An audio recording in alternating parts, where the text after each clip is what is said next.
Imagina que tienes contacto con tu mejor amigo o amiga, esa persona con la que eres inseparable desde pequeño, pero lo que no sabes es que esa persona ya no forma parte de este mundo. ¿Qué tanto puede impactar esto en ti, al punto de que desde ese día ya no vuelvas a ser el mismo? Las leyendas son algo de mucho valor, ya que forman parte de nuestra cultura y de nuestras tradiciones. Sin embargo, también como su nombre lo dice, son relatos que van pasando de generación en generación sobre acontecimientos que son reales, y uno que otro puede ser de verdad muy escalofriante. Y esta historia es uno de esos casos, ya que sucedió en verdad. La historia trata sobre un hombre llamado Pancho, a quien apodaban Pancho Loco. La persona que nos cuenta esta historia es una persona como nosotros, que tuvo contacto con él y que su familia era muy cercana a la familia de esta persona, por lo que conoce perfectamente el origen de la locura de este personaje, que se ha convertido en uno de los más emblemáticos de la ciudad de San Luis Potosí en México. Pancho era una persona como cualquiera de nosotros, llevaba una vida normal, tenía un trabajo normal y llevaba relaciones personales con cualquier persona, hasta ese día que cambió por completo su vida. Pancho Loco era un personaje muy peculiar, pues había personas que le tenían miedo, algunas otras personas no le tenían respeto, algunas personas se burlaban de él, o algunas personas sentían empatía, pues no sabían qué era lo que le hubiera hecho tanto daño como para que desde ese día su vida ya no fuera la misma. Esta persona nos comenta que cuando lo conoció él era apenas un niño, sin embargo lo recuerda perfectamente bien. Lo describe como una persona de estatura regular, era delgado, vestía un saco color azul marino casi siempre, y siempre lo tomaba por debajo de las solapas queriéndolo entallar a su cuerpo.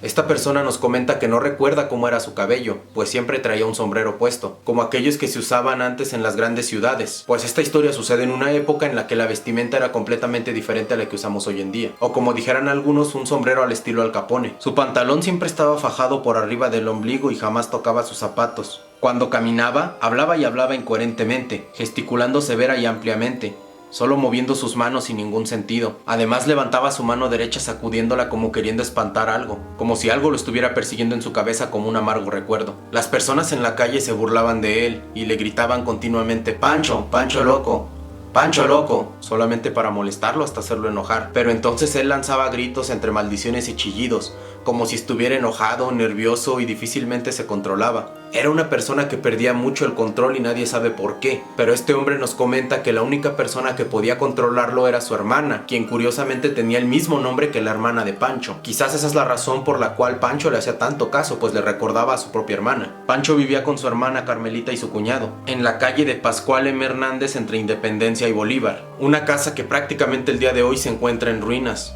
Esta persona nos cuenta que él le tenía demasiado miedo en ese entonces, pues él era un niño y esta persona tenía ciertos comportamientos extraños. Tampoco podía entender cómo es que una persona se podía volver loca a tal punto, pues es entendible que una persona se encuentre en un sentimiento de cólera o de tristeza por un momento, pero no se puede explicar cómo es que una persona puede permanecer en ese estado para siempre. Hasta que un día se animó a contarle a sus padres, quienes ya conocían la historia de Pancho, y estos se animaron a contarle toda la verdad. La razón exacta muy pocas personas la conocían, es gracias al relato de este hombre que ahora la gente la conoce más. Pancho era un muchacho común, dentro de la normalidad que se podía hacer en una pacífica ciudad como San Luis Potosí, en la que no había mucho en qué distraerse. Era electricista, ese era el oficio que él había elegido desarrollar. Tenía un amigo desde niño, ambos habían sido compañeros desde la escuela primaria y en los demás estudios. Juntos escogieron el oficio de electricistas y compartían además su afición al ajedrez. Su amigo se apellidaba Arreola y Pancho de manera afectuosa le decía Arreolita, al parecer por su estatura, ya que él era más pequeño. Era muy frecuente que Pancho y Arreolita se juntaran por las tardes a jugar partidos de ajedrez, partidos que no siempre terminaban y tenían que dejar pendiente para el día siguiente o días posteriores. Un día dijeron supuestamente que iban a decidir quién era el campeón absoluto de ajedrez a través de una partida que ya habían quedado de jugar, por lo que pusieron fecha y hora. Llegado el día, Arreolita le dijo a Pancho que llegaría tarde para el prometido juego, pues le había salido un trabajito de última hora. Pancho, siendo empático con su amigo, incluso se ofreció a ayudarle con este trabajo, pero Arreolita le dijo que no era necesario, que no se molestara, que llegaría aproximadamente a su casa a las 5 de la tarde. Pancho aceptó, así que se quedó en casa preparando todo para el gran juego. Cuando estaban por dar las 5 de la tarde fue sacando el tablero del juego, pues sabía que su amigo no tardaría en llegar. Lo colocó sobre la mesa del comedor y entonces dieron las 5:30. Como Arreolita no aparecía, Pancho tomó un libro cualquiera y se puso a leer para pasar el rato. Entonces eran ya las 6 de la tarde cuando llamaron a la puerta. Pancho reconoció los golpes, así que fue a abrir de inmediato. Efectivamente, era su amigo Arreolita, pero antes de que Pancho siquiera pudiera saludarlo, este le contestó: "¿Sabes, Pancho? Se me complicaron un poco las cosas. y no voy a poder llegar para jugar. Me encantaría jugar hoy, pero no me va a ser posible. Sin decir nada más, simplemente se dio la media vuelta y se retiró.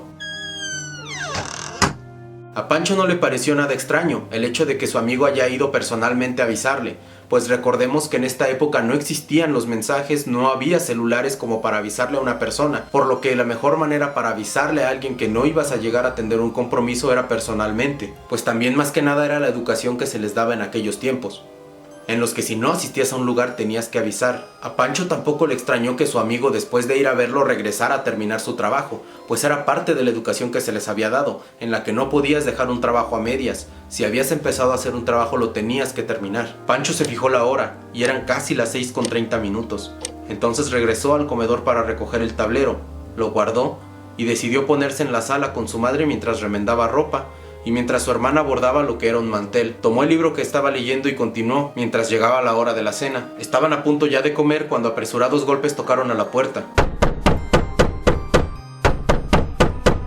Pancho miró el reloj y eran aproximadamente las 7:30. Se dirigió a la puerta y preguntó quién era. Estos se identificaron como los familiares de Arriolita. Cuando Pancho les abrió la puerta notó que estaban demasiado nerviosos, como si no supieran cómo decirle algo. Esto lo dejó levemente inquieto, pero no entendía qué era lo que estaba pasando, pues todos los familiares se veía que querían decirle algo, pero que ninguno se animaba a decírselo. Uno de ellos se armó de valor y por fin le dijo lo que había sucedido, pues la tragedia había llegado. Su amigo Arriolita había perdido la vida electrocutado mientras estaba realizando un trabajo de electricista. Pancho entró en shock, pues estaba demasiado confundido. Es como si te avisaran de la muerte de tu propio hermano, pues él era muy cercano. Pero el verdadero shock le llegó a Pancho cuando se enteró que esto había ocurrido a las 5:30. Pancho quedó completamente en shock. Se repetía a sí mismo: no puede ser, no puede ser. Pues Pancho recordaba perfectamente que su amigo había estado ahí a las 6:30. No puede ser, no puede ser, seguía gritando Pancho, mientras se apresuraba a ver el reloj de la sala para comparar la hora y ver si la hora era exactamente la misma. Su reloj no estaba ni atrasado ni adelantado, estaba en la hora correcta. Pancho estaba tan desesperado que les preguntó que si estaban seguros que si era las 5:30 cuando él había fallecido, a lo que le contestaron que quizás minutos más, minutos menos, pero que a ellos les habían avisado a las 6 de la tarde. No puede ser, no puede ser, seguía repitiendo Pancho, sintiendo que la piel se le erizaba. Las personas que se encontraron presentes rápidamente lo trataron de auxiliar, pues se veía claramente que a Pancho se le estaba yendo el aire y estaba entrando en un estado de shock muy fuerte, como si le hubiera dado un ataque de nervios. Cuando se veía aparentemente un poco más calmado, le dijeron: ¿qué es lo que no puede ser, Pancho? A lo que este respondió lentamente y de manera cortada: Él estuvo aquí, vino, me dijo, vino, a las 6:30, me dijo que no podría venir, pero ya estaba muerto. Pancho explicaba esto de una manera tartamuda, como queriendo reprimir su propio miedo, como deteniendo su llanto, hasta que finalmente explotó y gritó de una manera desgarradora: no puede ser, no puede ser, hablé con un muerto, él ya estaba muerto. Esa noche nadie pudo conciliar el sueño, y la vida de esta familia ya no volvió a ser la misma, pues aquel muchacho común, alegre y trabajador que era Pancho dejó de ser el mismo desde ese día. A partir de ahí él nunca más volvió a mencionar a su amigo Arriolita o lo sucedido con este. La familia trató por muchos medios de que Pancho se recuperara, ya sea con curanderos o con médicos, pero ninguno de estos logró devolverle la razón a Pancho. Incluso este ya no podía valerse por sí solo, por lo que se hizo cargo de él su hermana Carmelita junto con su esposo. Ellos dos le dieron asilo en su casa hasta que este perdió la vida por causas naturales, lo que nos deja pensando: ¿qué tanto nos puede impactar una noticia en nuestras vidas como para que esta ya no vuelva a ser la misma? Y sucedió en verdad.